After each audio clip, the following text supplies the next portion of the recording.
Halo guys, kembali lagi ya hari ini di channel Mr. Trading. Seperti biasa, kita akan masuk dalam ISG Daily untuk hari Kamis tanggal 9 November. Oke ya, hari ini kita akan review sedikit market.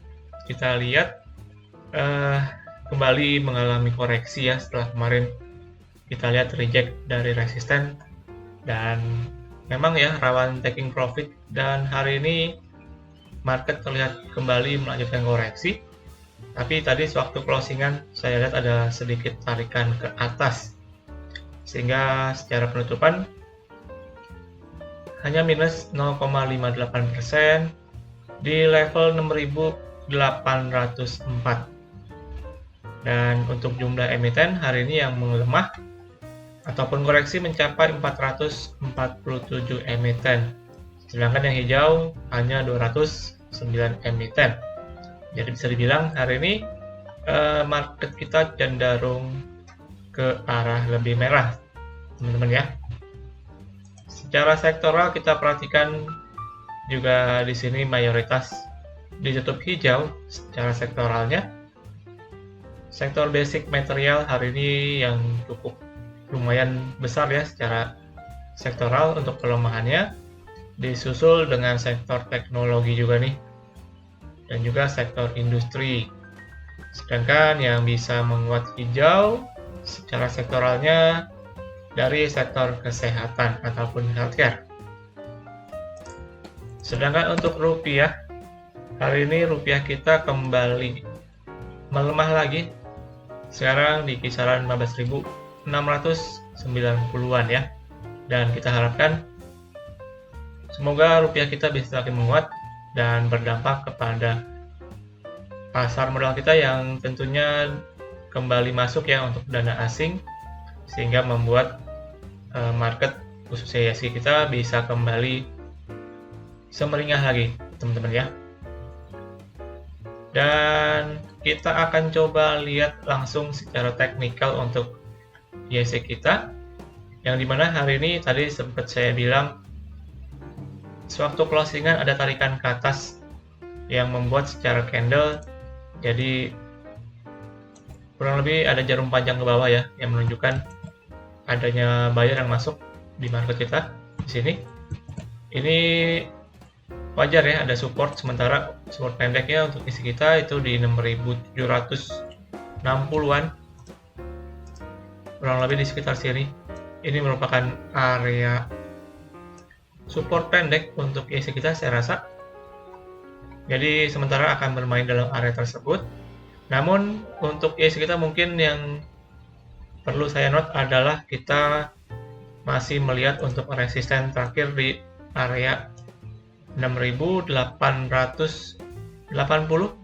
sampai 6.900, teman-teman. Ini yang perlu kalian note ya untuk ISG kita selama beberapa waktu ini. Kalau misalkan nggak mampu untuk break ke atas level tersebut, maka posisinya akan kembali reject lagi ya, dan akan kembali mengayun ke bawah. Jadi level 6.900 menurut saya level yang cukup perlu diperhatikan untuk ISG kita selama beberapa waktu ke depan ini.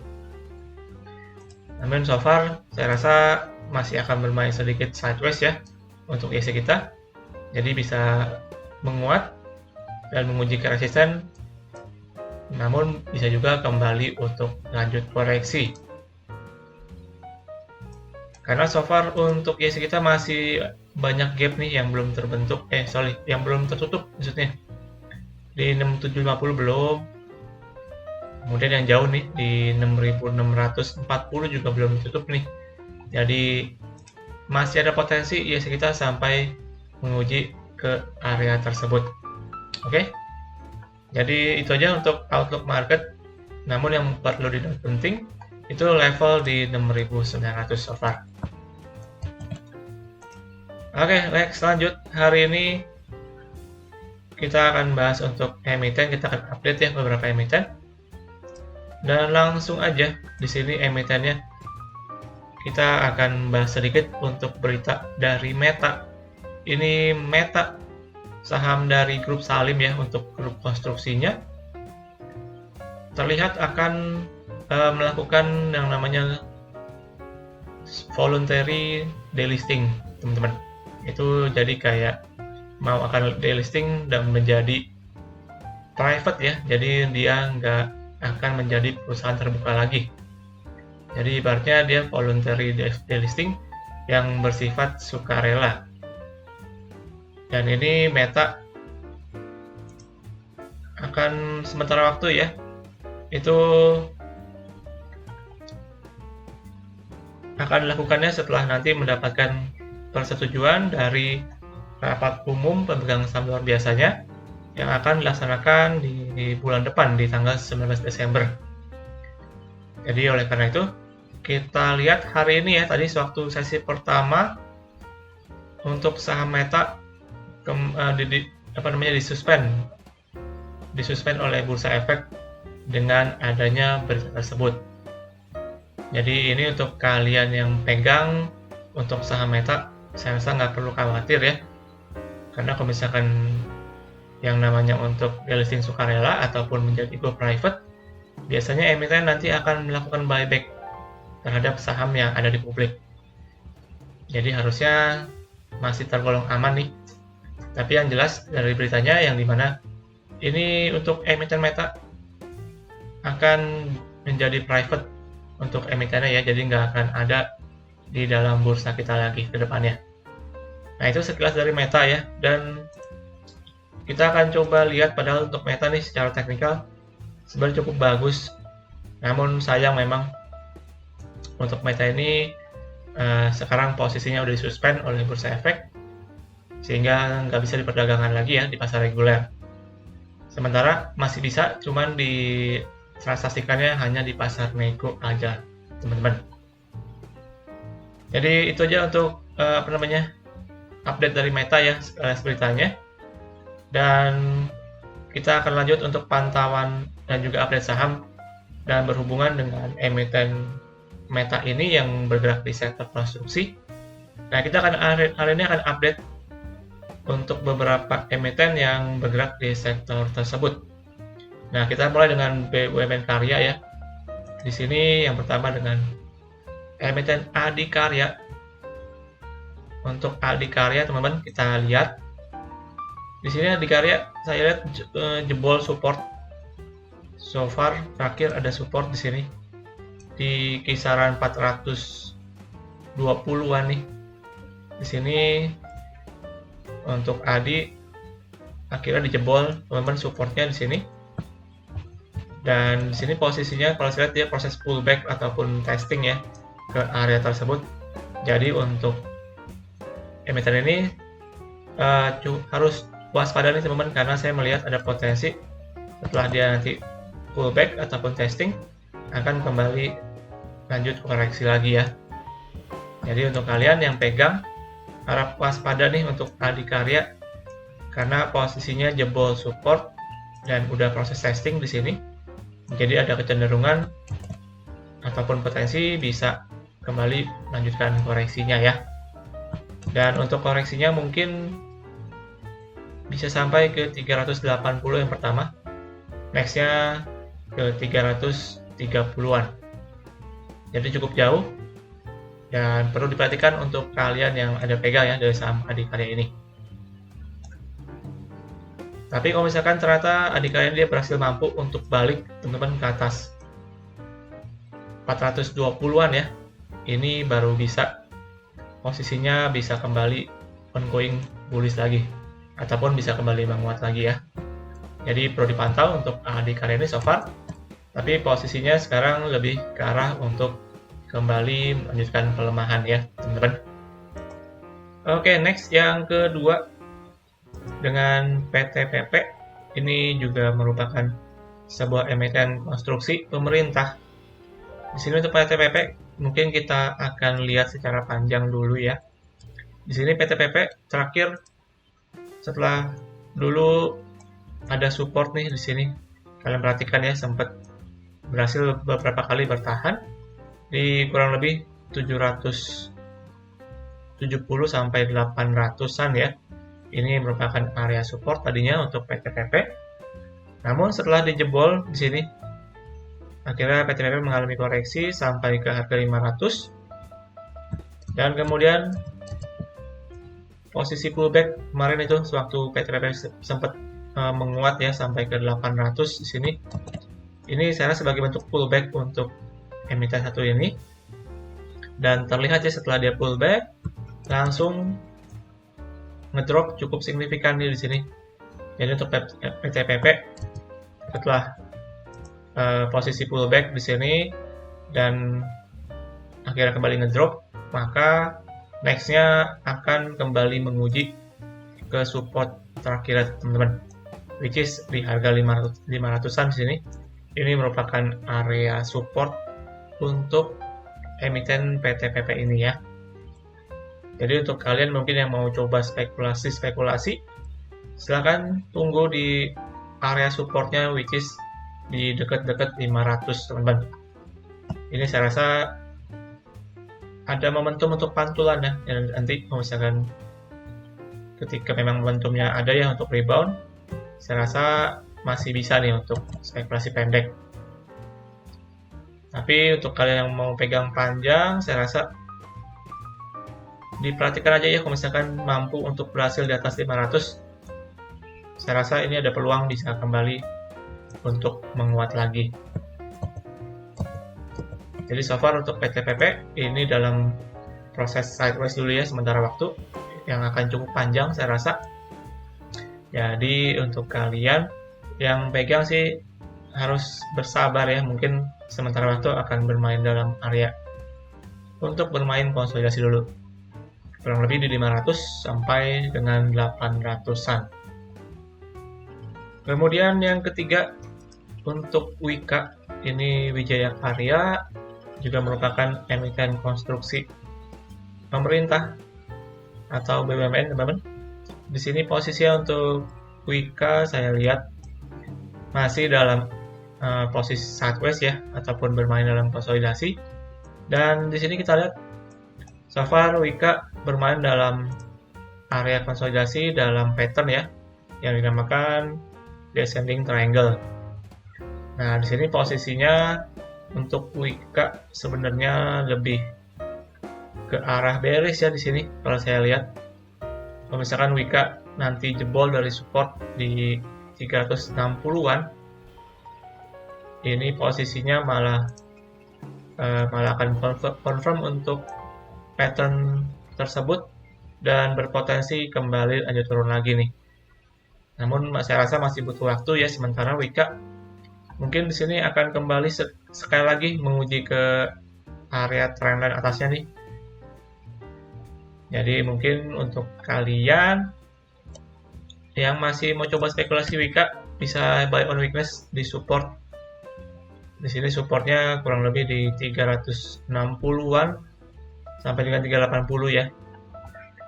Untuk area support dari Wika, dengan targetnya mungkin akan menguji ke trendline bagian atasnya nih, which is kalau saya lihat di harga 440-an kurang lebih. Dan di sini kalau misalkan nanti terjek lagi bentok, maka untuk potensi dia bisa breakdown bawah akan cukup besar teman-teman. Jadi tetap waspada untuk Wika nih, karena saya rasa jadi kurang bagus kalau misalkan dia jebol kembali ke bawah pattern tersebut ya. Dan Wika ini saya lihat juga memang posisinya masih dalam fase bearish ya, jadi memang perlu di note untuk kalian yang pegang dan tetap waspada ya untuk potensi Wika ini bisa kembali untuk lanjut turun lagi nantinya. Oke, kemudian next untuk aset Indonesia atau ACST di sini. Untuk ACST kalau kalian perhatikan di sini untuk ACST ya. ACST punya area resisten itu di 220-an. Di sini terlihat ini merupakan area resisten yang cukup strong. Untuk ACST terlihat kemarin sempat meningkat signifikan untuk ACST, namun kepetok di resisten tersebut dan akhirnya sekarang kembali mengajun ke bawah lagi.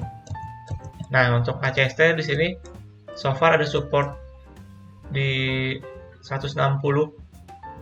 Ini merupakan support yang saya rasa cukup menarik ya, bisa diperhatikan ya untuk kalian. Kalau misalkan ACST mampu berhasil bertahan di atas area ini saya rasa bisa sebagai bentuk untuk rounding ya untuk ACST, dan nantinya potensi bisa kembali untuk menguat lagi dan akhirnya berhasil breakout ke atas. Jadi sementara untuk support yang perlu diperhatikan adalah di harga kurang lebih 160-an. Dan nextnya support yang lebih jauhnya itu mungkin 140 sampai dengan 120. Jadi so far ACST masih dalam area untuk konsolidasi di sini. Jadi ini area cukup lebar, tapi ada resisten tengahnya, support tengah itu di 160. Lalu untuk support yang terakhirnya di 120-an. Dan untuk resistennya di 220-an, teman-teman ya. Jadi sementara masih dalam sideways, namun bisa dipantau di support terdekatnya di 160. Oke, dan yang terakhir untuk sektor konstruksi ada NLCA atau Nusa Raya Cipta. Di sini untuk NLCA, kalau saya lihat posisinya dia perlahan-lahan ya bisa kembali meningkat lagi di sini. Dan so far juga ada resisten penting di sini teman-teman. Kurang lebih di 360-an ya. Ini merupakan area resisten untuk NLCA. Dan kemarin setelah menguji ke resist tersebut di sini akhirnya kepentok dan akhirnya mengalami koreksi kembali ya. Nah, untuk NLCA di sini saya sudah melihat support kurang lebih di harga 320-an. Ini bisa kalian perhatikan ya untuk NLCA so far ada support di area tersebut yang bisa kalian akumulasi ataupun bisa spekulasi ya di dalam area support tersebut.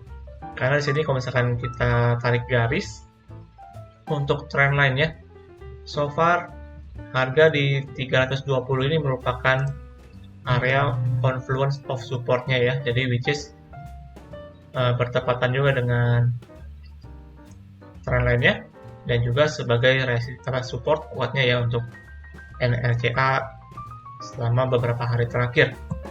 Jadi bisa kalian pantau di support tersebut untuk potensi emiten ini bisa kembali untuk menguat lagi. Oke.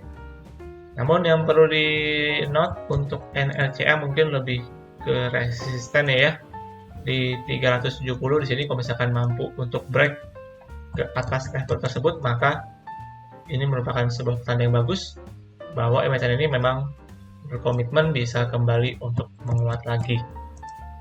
Oke.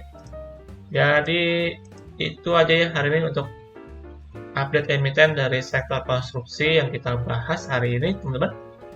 Dan untuk market tadi kita lihat so far memang reject dari resisten dan sementara akan bermain dalam area konsolidasi dulu ya teman-teman. Jadi itu aja untuk hari ini dan berakhir untuk pembahasan kita di dalam IHSG Daily untuk hari Kamis tanggal 9 November 2023. So thank you untuk hari ini kesempatannya teman-teman. Jangan lupa juga untuk lakukan kembali analisa ulang untuk semua analisa yang saya berikan. Jangan lupa juga untuk subscribe, like, dan komen, serta share juga kepada teman-teman kalian. Dan kita akan jumpa lagi di update market selanjutnya. Salam trading.